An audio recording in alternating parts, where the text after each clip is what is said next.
Assalamualaikum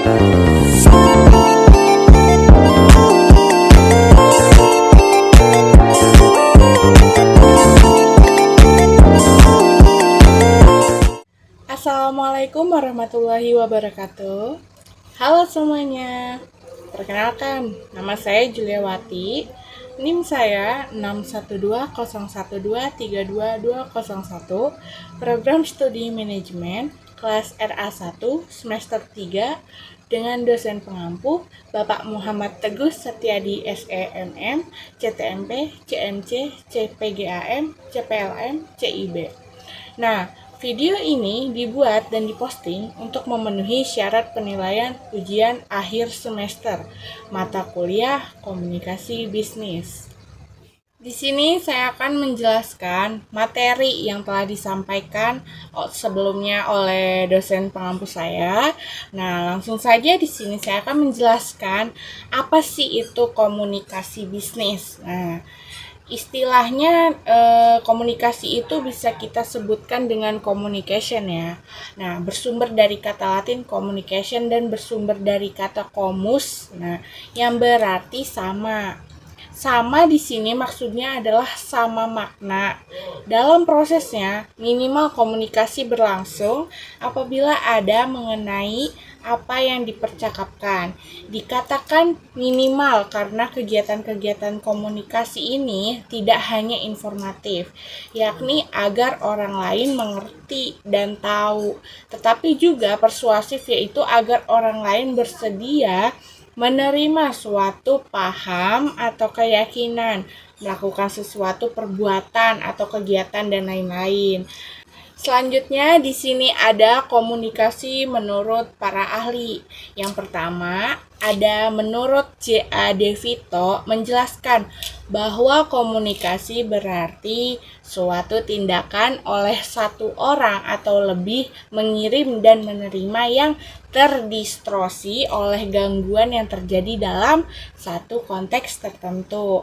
Nah, mempunyai pengaruh tertentu dan ada kesempatan untuk melakukan umpan balik. Poin yang kedua ada menurut Janis and Kelly dalam satu buku filsafat ilmu komunikasi suatu pengantar 2005 mendefinisikan komunikasi sebagai suatu proses melalui seseorang menyampaikan stimulus biasanya dalam bentuk kata-kata dengan tujuan mengubah atau berbentuk perilaku orang layaknya.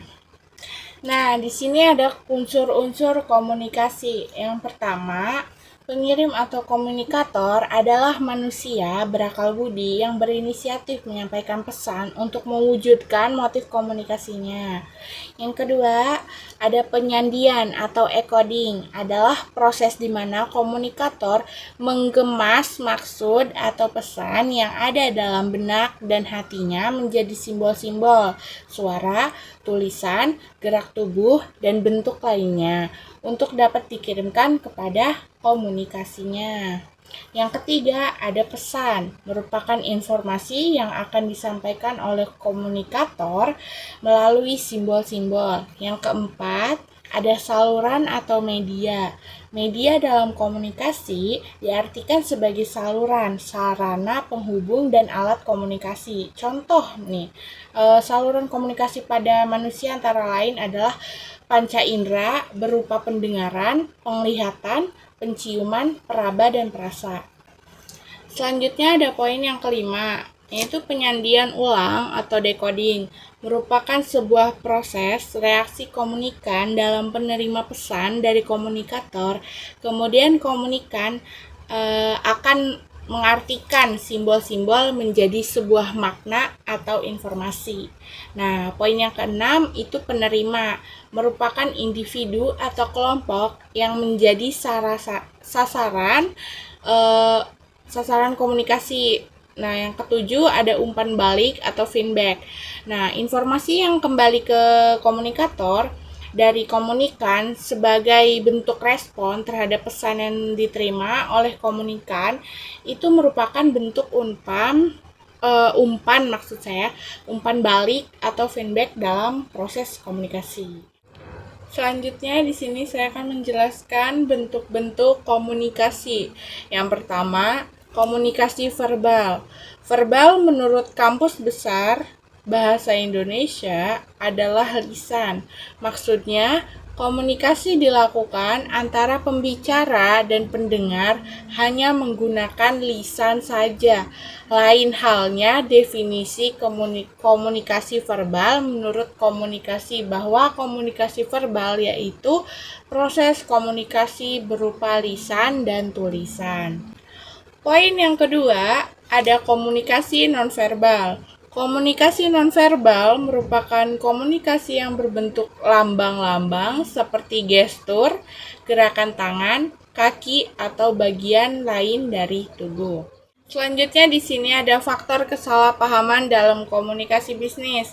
Yang pertama, pesan berantai, distori pesan saat melewati beberapa titik.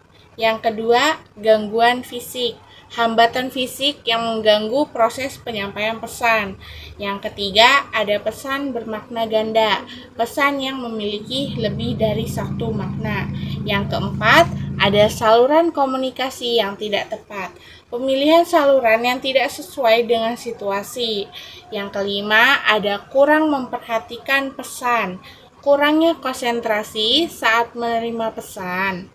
Nah, yang keenam, komunikasi yang tidak etis, tidak mengindahkan etika komunikasi bisnis. Yang keenam, ada informasi yang membludak, terlalu banyak informasi yang tidak diproses. Yang ketujuh, ada kesalahan dalam menafsirkan pesan, perbedaan dalam memahami makna pesan.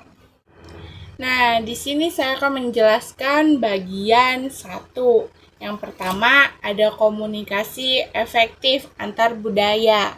Pemahaman yang mendalam tentang budaya dan komunikasi antar budaya sangat penting untuk menciptakan hubungan yang harmonis dan produktif di era globalisasi ini.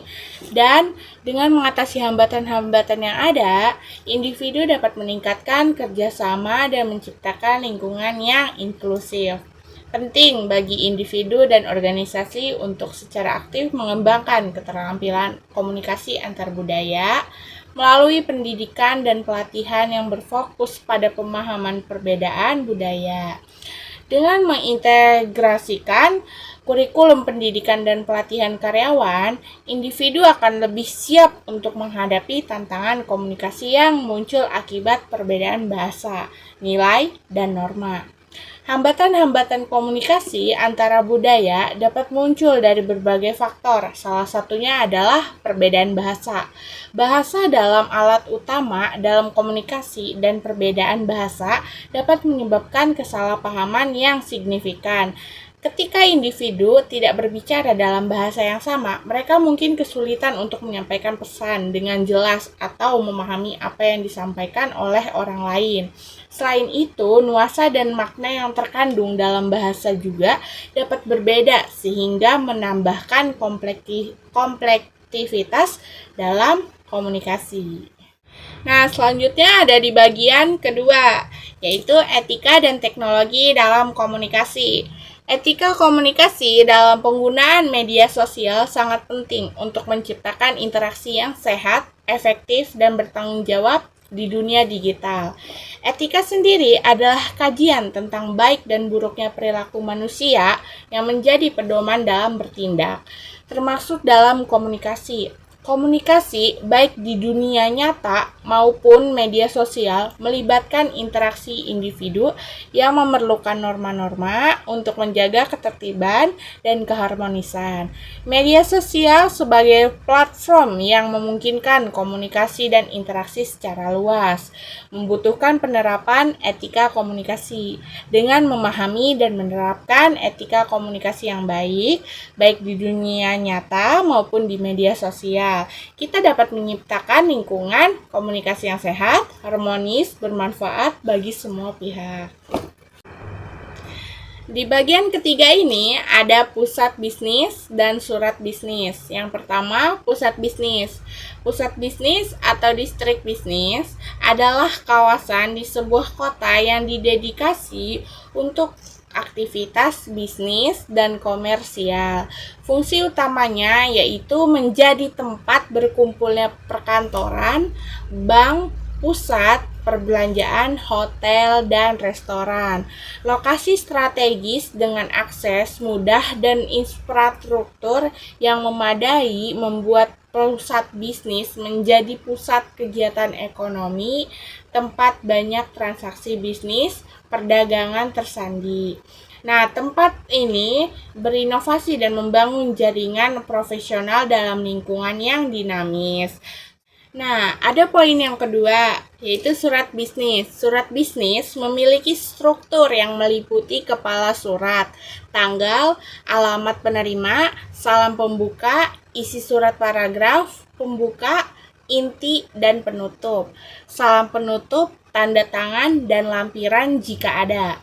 Nah, struktur ini memastikan bahwa surat bisnis tersusun rapih dan informasinya disampaikan dengan jelas dan profesional. Nah, di bagian yang keempat ada proposal.